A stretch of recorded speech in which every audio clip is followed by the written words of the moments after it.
আসসালামু আলাইকুম ওয়া রাহমাতুল্লাহি ওয়া বারাকাতুহু। আলহামদুলিল্লাহি ওয়াহদা ওয়াসসালাতু ওয়াসসালামু আলা আবদিহিল মুস্তাফা আল মুস্তাফা ওয়া আলা আলিহি ওয়া সাহবিহি রাশাদা। প্রিয় দর্শক, জামিয়া মানরুত তাওহীদ উত্তর ঢাকা নিবেদিত রমাদানের উপহার থেকে স্বাগত জানাচ্ছি। দেশ কিংবা প্রবাস যে যেখান থেকে আমাদের এই গুরুত্বপূর্ণ অনুষ্ঠান উপভোগ করছেন, আশা রাখি ভালো আছেন। আমরা দোয়া করি আল্লাহ তাআলা আপনাদের সবাইকে সব জায়গায় সবসময় ভালো রাখুন। দর্শক, আজকে এই মুহূর্তে আমরা যে বিষয়টা নিয়ে কথা বলবো সেটা হলো ইসলামী শিক্ষার গুরুত্ব এবং প্রয়োজনীয়তা। এই বিষয় নিয়ে আলোচনা রয়েছেন শাইখ ডক্টর মোহাম্মদ শহীদুল্লাহ খান মাদানী, প্রতিষ্ঠাতা চেয়ারম্যান, জামিয়া মানরুত তাওহীদ, উত্তরা, ঢাকা। আলহামদুলিল্লাহ রাব্বিল আলামিন ওয়াসসালাতু ওয়াসসালামু আলা আবদিল্লাহ ওয়া রাসূলিহি নবিয়িনা মুহাম্মদ ওয়া আলা আলিহি ওয়া সাহবিহি আজমাইন, আম্মা বা'দ। ধন্যবাদ আপনাকে। প্রতিদিন নিয়মিত আমরা রমাদান শীর্ষক বিভিন্ন বিষয় আমরা জেনে আসছি। জি, সেই সাথে আজকে আপনি ইসলামী শিক্ষার গুরুত্ব বিষয় নিয়ে আলোকপাত করেছেন। ইসলামী শিক্ষার গুরুত্ব বলার অপেক্ষা রাখে না। পৃথিবীর বুকে একমাত্র আল্লাহর মনোনীত দিন হলো ইসলাম, যা সকল দিক থেকে পরিপূর্ণ এবং নির্ভেজাল। মানব রচিত বহু দিন ধর্ম রয়েছে, কিন্তু তা একদিকে ভালো হলে শতদিকে মন্দ, একদিকে পূর্ণ হলে শতদিকে অপরিপূর্ণ। কিন্তু একটাই মাত্র পরিপূর্ণ সকল দিক থেকে, সেটি হচ্ছে ইসলাম। তো ইসলাম যখন পরিপূর্ণ, তখন অবশ্যই ইসলামে শিক্ষার গুরুত্ব থাকতেই হবে।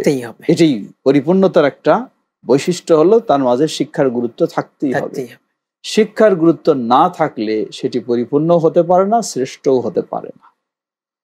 এজন্য আমরা যেমন লক্ষ্য করি, ইসলামে সর্বপ্রথম যে নির্দেশ এসেছে, আল্লাহ বলেন ইকরা বিসমি রাব্বিকাল্লাযী খালাক। সুবহানাল্লাহ, এটি একটি আয়াত বটে, কিন্তু এখানে এমন একটি নির্দেশ, যে নির্দেশটি মানুষকে শিক্ষার দিকে উদ্বুদ্ধ করে, পড়ার দিকে উদ্বুদ্ধ করে। নিরক্ষর থাকার সুযোগ নেই, জ্ঞানহীন হওয়ার সুযোগ নেই, শিক্ষা অর্জন করতেই হবে। অপরপক্ষে কোরআন এবং সুন্নাহ অসংখ্য নির্দেশনা এসেছে, যা সুপ্রসিদ্ধ একটি হাদিস আমরা জানি। আল্লাহ রাসূল সাল্লাল্লাহু আলাইহি ওয়াসাল্লাম বলেন, তালাবুল ইলমি ফারিদাতুন আলা কুল্লি মুসলিম। প্রতিটি মুসলিমের জন্য, মুসলিম বলতে মুসলিমের সাথে নর এবং নারী সবাই অন্তর্ভুক্ত হবে, প্রতিটি মুসলিমের জন্য দ্বীনি জ্ঞান অর্জন করাটা হলো ফরজ। এই দ্বীনি জ্ঞান অর্জন করা, এটিকে আমরা বলবো দুই ভাগ করতে পারি। একটা হলো মৌলিক নিত্য প্রয়োজনীয় যে বিষয়গুলি, সেগুলির জ্ঞান অর্জন করা, আর একটা হলো গভীর জ্ঞান অর্জন করা। তো মৌলিক বিষয়ের ক্ষেত্রেও বলুন আর গভীর জ্ঞানের ক্ষেত্রেই বলুন, আল্লাহ সুবহানাহু ওয়া তাআলা আরেক জায়গায় বলছেন, কুল হাল ইয়াস্তাউিল্লাযীনা ইয়ালামুন ওয়াল্লাযীনা লা ইয়ালামুন। বলো, যারা জানে আর যারা জানে না, উভয় কি সমান হতে পারে? সুবহানাল্লাহ। কিভাবে ইসলাম জানার প্রতি উদ্বুদ্ধ করেছে, জ্ঞান অর্জনের প্রতি। এটি যে কোনো শাস্ত্রের ক্ষেত্রে বলুন আপনি, যে জানে আর জানে না, উভয় কখনোই সমান হতে পারে না। আজকে এই মিডিয়ার জগতে, মিডিয়া সম্পর্কে যার জানা নেই আর যে জানে, দুজন তো কখনোই সমান হতে পারে না। যে কোনো বিষয়, আপনি একজন চিকিৎসক, চিকিৎসার ক্ষেত্রেও যিনি ভালো জানেন আর যিনি ভালো জানেন না, দুজনের সমান নয়। আপনি একজন ইঞ্জিনিয়ার, ইঞ্জিনিয়ারিং বিষয়ের ক্ষেত্রেও যিনি ভালো জানেন আর যিনি জানেন না, সমান নয়। ঠিক ইসলাম সার্বিকভাবে জানার জন্য, শিক্ষার জন্য নির্দেশনা দিয়েছে। শিক্ষাকে ইসলামে মূল্যায়ন করা হয়েছে সর্বোচ্চ। অতঃপর আমরা বলবো, শুধু শিক্ষা হলে হবে না। শিক্ষার মাধ্যমে মানুষ যদি নিজেকে আলোকিত করতে না পারে, শিক্ষার মাধ্যমে মানুষ নিজেকে যদি সুন্দর করতে না পারে, তাহলে এই শিক্ষা, এটি কখনো সুশিক্ষা নয়, এটি কুশিক্ষা, অপশিক্ষা, যা নিজেকে আলোকিত করতে পারেনি। উদাহরণস্বরূপ, একজন মানুষ জানে যে আগুনে হাত দিলে হাত পুড়ে যাবে, এটি তার জ্ঞান রয়েছে, এটি জানে। জানার পরেও যদি সে নিজের হাত আগুনে ফেলে দেয়, তাহলে তো বলবো যে নিজের জ্ঞান দিয়ে নিজেকেও সে উপকৃত করতে পারলো না। আসলে এটি প্রকৃত জ্ঞান নয়, এটি প্রকৃত শিক্ষা নয়। এই জন্য ইসলাম একজন দুনিয়ার জীবনে মানুষের যা প্রয়োজন সেগুলি তো অবশ্যই শিক্ষা অর্জন করবে, সেই সাথে ইসলামী শিক্ষা ছাড়া মানুষ কখনোই পরিপূর্ণ একজন আদর্শ মানুষ হতে পারে না। কোনো না কোনো দিক থেকে দেখবেন তার মাঝে বিশাল গ্যাপ রয়েছে, বিশাল ত্রুটি রয়েছে। এটি পরিপূর্ণতা লাভ করবে ইসলামী জ্ঞানের মাধ্যমে। তাই আমরা বলবো যে অবশ্যই ইসলামী শিক্ষা প্রতিটি মুসলিমকে কমপক্ষে অর্জন করতে হবে। আগে আমরা বলছিলাম এর দুটি স্তর রয়েছে, একটি হলো মৌলিক বিষয়, আরেকটি হলো গভীর বিষয়। আল্লাহ সুবহানাহু ওয়া তাআলা কোরআনুল কারীমে এক জায়গায় বলছেন, ফালাউলা নাফারা মিন কুল্লি ফিরকাতিন মিনহুম তাইফা লিয়াতাফাক্কাহু ফিদ-দীন ওয়া লিয়ুনযিরু কওমাহুম ইযা রাজাউ ইলাইহিম লাআল্লাহুম ইয়াহদারুন। কেননা তাদের মাঝে থেকে ছোট ছোট প্রতিটি দল থেকে ছোট ছোট একটি ক্ষুদ্র দল বের হয়ে আসে, যারা দ্বীনের ব্যাপারে গভীর জ্ঞান অর্জন করবে। অতঃপর তারা ফিরে যায়, যখন নিজেদের কওমের কাছে, জাতির কাছে ফিরে যাবে, তাদেরকে সতর্ক করবে। আশা করা যায় তারা সতর্কবান হবে। তাহলে ইসলাম দুটোই নির্দেশ দিয়েছে। একটি হলো মৌলিক, আমাকে নিত্য প্রয়োজনীয় যা একজন মুসলিম হিসাবে আমার উঠতে বসতে চলতে ফিরতে কথায় কাজে যা অপরিহার্য বিষয়, এবং ইসলামের ফরজ যেগুলি বিষয়, যেমন 5টি রোকন, ইসলামের 5টি স্তম্ভ। প্রথম হলো ঈমান, এর মৌলিক বিষয়গুলি। দ্বিতীয় হলো সালাত, সালাত শিক্ষা এবং সালাতের আদায়ের মৌলিক নিয়মগুলি। তৃতীয় হলো যাকাত, যাকাতের মৌলিক বিষয়গুলি। চতুর্থ হলো সিয়াম, সিয়ামের মৌলিক বিষয়গুলি, কিভাবে আমি সিয়াম পালন করব। পঞ্চম হলো হজ, যার পক্ষে সামর্থ্যবান যে ব্যক্তি তার জন্য হজ পালন করতে মৌলিক যা জানা দরকার। এগুলি হলো প্রতিটি মুসলিমের জন্য ফরজে আইন। এটি জানতেই হবে। না জানলে সে নিজেকে সুন্দর করতে পারবে না, নিজেকে সে প্রতিষ্ঠিত করতে পারবে না, নিজেকে সে আলোকিত করতে পারবে না। এটি প্রতিটি মুসলিমের জন্য অপরিহার্য বিষয়। এরপর ঠিক যেমনই ভাবে আমার চলাফেরা, খাওয়া দাওয়ার ক্ষেত্রে যা আমার জন্য স্বাস্থ্যকর, তা মৌলিক জ্ঞানটুকু আমার রাখা জরুরি। কিন্তু গভীর চিকিৎসা শাস্ত্রের জ্ঞান রাখা সবার জন্য জরুরি নয়। এটি কেউ এই গভীর জ্ঞান অর্জন করবে। ঠিক এমনই ভাবে প্রতিটি সাবজেক্টেই রয়েছে মূলত ইসলামের বিষয়টাই ইসলামের বিশেষজ্ঞ হওয়া, আর মৌলিক নিজের প্রয়োজন মেটানোর জন্য যেগুলি সকাল সন্ধ্যা দিন রাত 24 ঘন্টা প্রয়োজন হয়, এমনটি এটি প্রতিটি মুসলিমের জন্য অপরিহার্য বিষয়। আর গভীর জ্ঞান সেটি বিশেষ ব্যক্তিগণ কিছু সংখ্যক অর্জন করবে, সেটি সকলের জন্য যথেষ্ট হবে।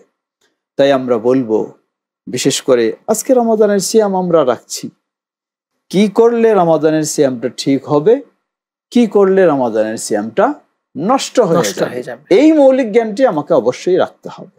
কি করলে আমার পবিত্রতা অর্জন হবে, কি করলে আমার পবিত্রতা নষ্ট হয়ে যাবে, এই মৌলিক জ্ঞানটি আমার থাকতে হবে। আল্লাহ সুবহানাহু ওয়া তাআলা কে? তিনি কোথায় আছেন, তিনি আমাকে কি নির্দেশ করেছেন, তিনি আমাকে কি নিষেধ করেছেন, এমন মৌলিক বিষয়গুলি আমার জ্ঞান অবশ্যই থাকতে হবে। এজন্য আল্লাহ বলেন, ফাআলাম আন্নাহু লা ইলাহা ইল্লাল্লাহ ওয়াস্তাগফির লিযামবিকা ওয়ালিল মুমিনিনা ওয়াল মুমিনাত। তুমি আল্লাহর ব্যাপারে লা ইলাহা ইল্লাল্লাহ এই বিষয়ে জ্ঞান অর্জন করো। ইসলামে প্রথম হলো জ্ঞান অর্জন করার নির্দেশ। দ্বিতীয় হলো এখন জ্ঞান অর্জন করব কোন বিষয়টা নিয়ে? সর্বপ্রথম জবাব, সর্বপ্রথম জ্ঞান অর্জন করব আমার স্রষ্টার বিষয়ে, স্রষ্টা রবের ব্যাপারে, আল্লাহর রবের বিষয়ে। যেমন ওখানে ইকরা বিসমি রাব্বিকাল্লাযী খালাক পড়তে বলা হয়েছে, কি পড়ব? ওই বিষয়ে যিনি আমার স্রষ্টা, তার বিষয়ে আগে আমাকে জানতে হবে। ঠিক তেমনি ভাবে ইসলামের মৌলিক বিষয়ে কি জানবো? ফাআলাম আন্নাহু লা ইলাহা ইল্লাল্লাহ, আল্লাহ সুবহানাহু ওয়া তাআলার তাওহীদ, আল্লাহর প্রতি ঈমান, আল্লাহর একত্ববাদ, এই মৌলিক বিষয়। কারণ এগুলি মানুষের ঈমানটাকে সংরক্ষণের জন্য এগুলি অপরিহার্য বিষয়। তাই আমরা বলবো এটি হলো প্রথম মৌলিক বিষয়, যা আমাদেরকে অবশ্যই জানতেই হবে। এরপরে আমরা দ্বিতীয় পর্যায়ে যাব, কোনগুলি আমাদের জন্য আরো জরুরি এবং কোনগুলি গভীর। আজকে আমরা এই দর্শক শ্রোতাকে এই উদ্দেশ্য স্মরণ করে দিতে চাই, বর্তমান আলহামদুলিল্লাহ মানুষ ইসলাম শিক্ষার প্রতি অনেকটা আগ্রহী হয়েছে। আলহামদুলিল্লাহ শুধু মানুষ নয়, এমনকি মানুষ তার সন্তানদেরকেও ইসলাম শিক্ষার প্রতি উদ্বুদ্ধ করছে। আমরা আজকে আমাদের যে প্রোগ্রাম জামিয়া মানারুত তাওহীদের উপহার হলো এটি। এই জামিয়া মানারুত তাওহীদও আমরা লক্ষ্য করেছি যে আলহামদুলিল্লাহ সর্বস্তরের মানুষ, সর্বশ্রেণীর মানুষ যারা বিশেষ করে নিজেরা হয়তো ইসলাম শিক্ষায় শিক্ষিত অনেক নয়, কিন্তু তবু নিজেদের সন্তানদেরকেও ইসলাম শিক্ষার দিকে তারা উদ্বুদ্ধ করছে এবং আগ্রহী এবং সচেষ্ট। বিরতির পর এখান থেকে শুনবো ইনশাআল্লাহ। জি, জাযাকাল্লাহ খাইর। ইনশাআল্লাহ। দর্শক, আপনারা দেখছেন জামিয়া মানারুত তাওহীদ উত্তরা ঢাকা নিবেদিত রমাদান উপহার। সময় হলো ছোট্ট বিরতির, একটু পরে ফিরবো। আমাদের সঙ্গে থাকবেন ইনশাআল্লাহ।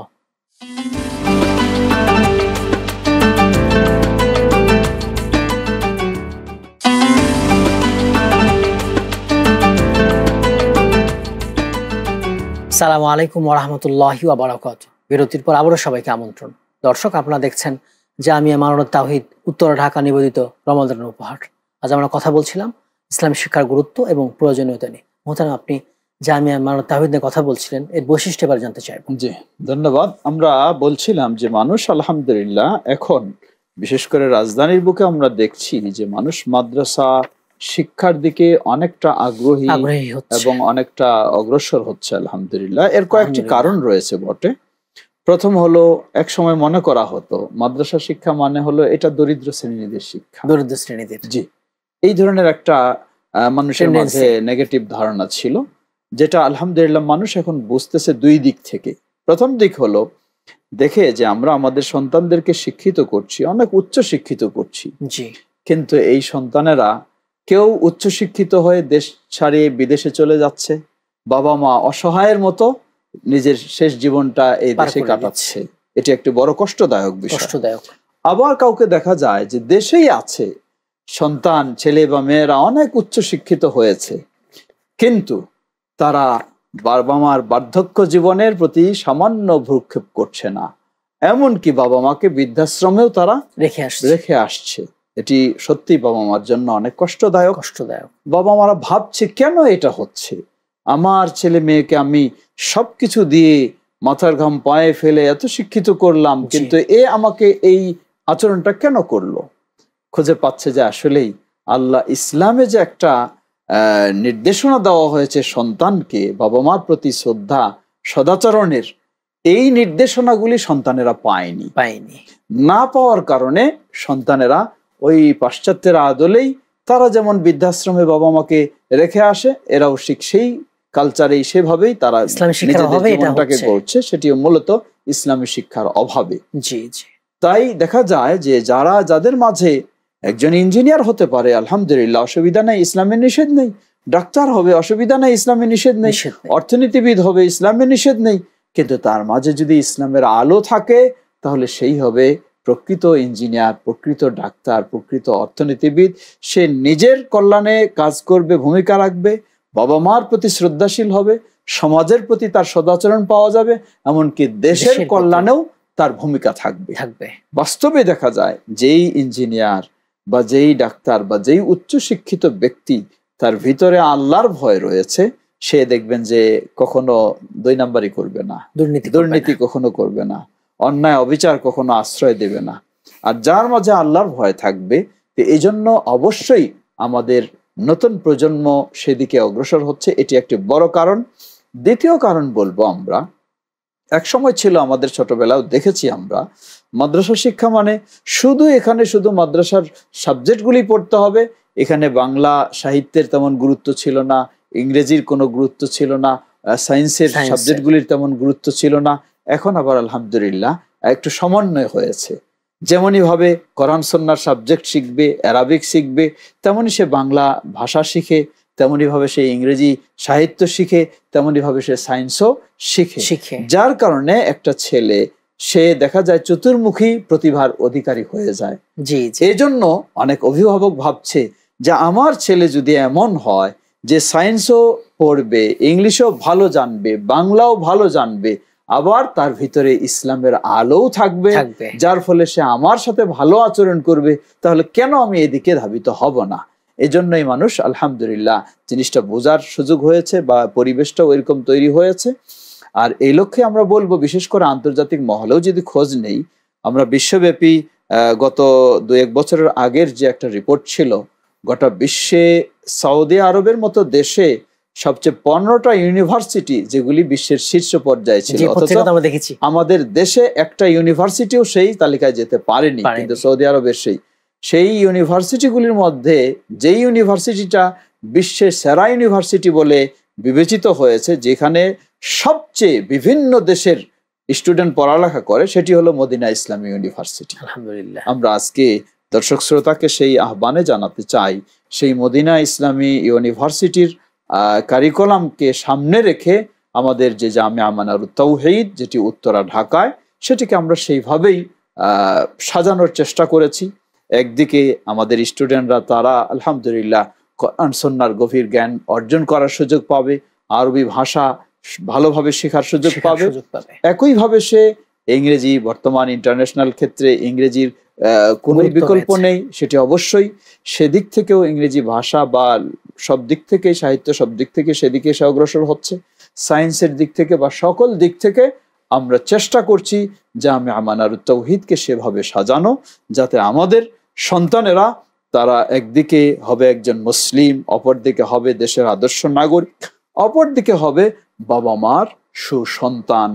এমনভাবে গড়ে তোলার লক্ষ্যেই জামিয়া মানারুত তাওহীদ উত্তরা ঢাকা সেভাবে প্রস্তুত হচ্ছে বা আমরা করছি, এবং সে শিক্ষা ব্যবস্থা চালু হয়েছে আলহামদুলিল্লাহ। তাই আমরা সকলকে সেদিকেও আহ্বান জানাবো। সবাইকে যে জামিয়া মানারুত তাওহীদে আসতেই হবে এমন নয়, কিন্তু আমরা বলবো যে সবাইকে আমাদের ইসলামী শিক্ষা নিতেই হবে, ইসলামী শিক্ষা নিতেই হবে। কমপক্ষে মৌলিক নিজের আদর্শ আচার আখলাককে ঠিক করার জন্য ইসলামী শিক্ষা অবশ্যই নিতে হবে, সেই আহ্বান আমরা জানাচ্ছি। মুহতারাম, ইসলামী শিক্ষার প্রয়োজনীয়তা যেটা আমরা জানতে চাই। জি, প্রয়োজনীয়তা আমরা একটু আগেই বলেছি। এখানে আমি অন্য আরেকটি গুরুত্বপূর্ণ বিষয় আলোকপাত করতে চাচ্ছিলাম। প্রয়োজনীয়তা তো আমরা বললাম যে মানুষের আদর্শগত দিক দিয়ে বা বৈষয়িক এবং আখিরাতের বিষয়গুলিকে সব দিক থেকে সফলতার জন্য অবশ্যই আমার ইসলামী শিক্ষার প্রয়োজন রয়েছে। যেখানে আমি আরেকটি যোগ করতে চাচ্ছিলাম যে ইসলামী শিক্ষার নামেও কিন্তু কিছু কুসংস্কার রয়েছে। এটি আমরা জাতিকে স্মরণ করে দিতে চাই। ইসলামী শিক্ষার নামেও কিছু কুসংস্কার রয়েছে, যেগুলি আসলে ইসলাম বলেনি, ইসলাম শিক্ষা দেয়নি। যেমন ধরে নেন, একটা ছাত্র বা একটা ছেলে, সে কোরআনুল কারীম পড়বে, শিখবে, কোরআনুল কারীম হেফজ করবে। এর মানে এই নয় সে কোরআনের হাফেজ হয়ে বিভিন্ন কাঙ্গালি ভোজে সেখানে শুধু কোরআন খতম করে চলবে, এটাই তার পেশা হবে, এটাই তার নেশা হবে। এটি কখনো ইসলাম বলেনি। ইসলাম কখনো এই শিক্ষা দেয়নি, ইসলাম কখনো এই অনুমোদন দেয়নি। কিন্তু আমাদের ইসলামী শিক্ষার বেশ ধরে কিন্তু এই ধরনের সামাজিক কিছু কালচার রয়েছে যে বাস বেশি কিছু নয়, এই কোরআনের হেফজ করবে, কোরআনের হাফেজ হবে, হয় এই কথায় কুলখানি, কথায় ফাতেহাখানি, কথায় জন্মবার্ষিকী, কথায় মৃত্যুবার্ষিকী, কথায় কোনো অফিস উদ্বোধন, সেগুলিতে তার খতম করা, এটাই হলো তার পেশা, নেশা। না না না, লা হাওলা ওয়ালা কুওয়াতা ইল্লা বিল্লাহ। কোরআনুল কারীম হলো আফদালু কালামিল্লাহ। আল্লাহ সুবহানাহু ওয়া তাআলা কোরআনুল কারীম হলো আল্লাহর বাণী। আফদালু সাইরিল কালাম, সমগ্র মানুষের সকল বাণীর চেয়ে শ্রেষ্ঠ বাণী হলো কোরআনুল কারীম, যার মাধ্যমে আপনি শ্রেষ্ঠত্ব অর্জন করবেন। আপনি এই নিম্ন পর্যায়ে এই কাজ করে বেড়াবেন যেটা ইসলামও স্বীকার করে না, তো আমরা বলবো যে অবশ্যই ইসলামী শিক্ষা, কিন্তু যেন ইসলামী শিক্ষাকে এইভাবে ব্যবহার না করা হয়, সেখানে আমাদেরকে সতর্ক হতে হবে। দ্বিতীয় আরেকটি গুরুত্বপূর্ণ বিষয়, ইসলামী শিক্ষার মূল বিষয় হলো আল্লাহ সুবহানাহু ওয়া তাআলাকে চেনা, আল্লাহকে জানা এবং আল্লাহর একত্ববাদের উপর প্রতিষ্ঠিত থাকা, আল্লাহর সাথে মানহানিকর, যা আল্লাহর জন্য শোভনীয় নয়, শিরক, ভয়ঙ্কর, এইসব বিষয় থেকে বিরত থাকা হলো ইসলামী শিক্ষার মূল লক্ষ্য উদ্দেশ্য। কিন্তু আজকে ইসলামী শিক্ষার নাম দিয়ে কেউ কবর পূজায় লিপ্ত, কেউ মাজার পূজায় লিপ্ত, কেউ মানুষের পূজায় লিপ্ত। লা হাওলা ওয়ালা কুওয়াতা ইল্লা বিল্লাহ। এটা তো ইসলাম শিক্ষা দেয় না। মানুষ দাসত্ব করবে একমাত্র আল্লাহ সুবহানাহু ওয়া তাআলার, আনুগত্য স্বীকার করবে আল্লাহর। কেন? তিনি আমাদের স্রষ্টা, তিনি আমাদের সবকিছুর মালিক, তিনি আমাদের সবকিছুর ক্ষমতা রাখেন। সুতরাং এই ইসলামী শিক্ষার অন্যতম একটি দিক হলো তাওহীদ বা একত্ববাদের বিষয়টাকে গুরুত্ব দিয়ে সেটাকে গ্রহণ করা এবং তাওহীদ পরিপন্থী শিরকের বিষয়গুলি থেকে বিরত থাকা, অনুরূপভাবে সুন্নাহর দিকে গুরুত্ব দেওয়া ও সুন্নাহ পরিপন্থী বিদআত বিষয় থেকে বিরত থাকা। এটি ইসলামী শিক্ষার অন্যতম একটি সতর্কতার দিক রয়েছে। আমরা সেটিও দর্শক শ্রোতাকে সকলকে স্মরণ করে দিতে চাই। আহসানতা, জাযাকুমুল্লাহ খাইর। আমাদের মূল্যবান সময় দিয়েছেন, মূল্যবান আলোচনা করেছেন। জাযাকাল্লাহ খাইর, বারাকাল্লাহ ফিক। ওয়া ইয়াকুম। দর্শক, আপনারা এতক্ষণ দেখছিলেন জামিয়া মানরুত তাওহীদ উত্তরা ঢাকা নিবেদিত রমাদান উপহার। আজ আমরা কথা বলছিলাম ইসলামী শিক্ষার গুরুত্ব এবং প্রয়োজনীয়তা নিয়ে। ইসলামী শিক্ষার গুরুত্ব অনেক, মুহতারাম বলেছেন। এটা ফলাফল, সুফল দুনিয়া এবং আখিরাত ব্যাপী। ইসলাম শিক্ষা একজন মানুষকে সুনাগরিক করে তোলে, আলোকিত মানুষ করে তোলে। তাই আসুন আমরা সবাই ইসলাম শিক্ষার ব্যাপারে আগ্রহী উঠি। আল্লাহ তাআলা তৌফিক দান করুন, আমিন। আসসালামু আলাইকুম ওয়া রাহমাতুল্লাহি ওয়া বারাকাতুহু।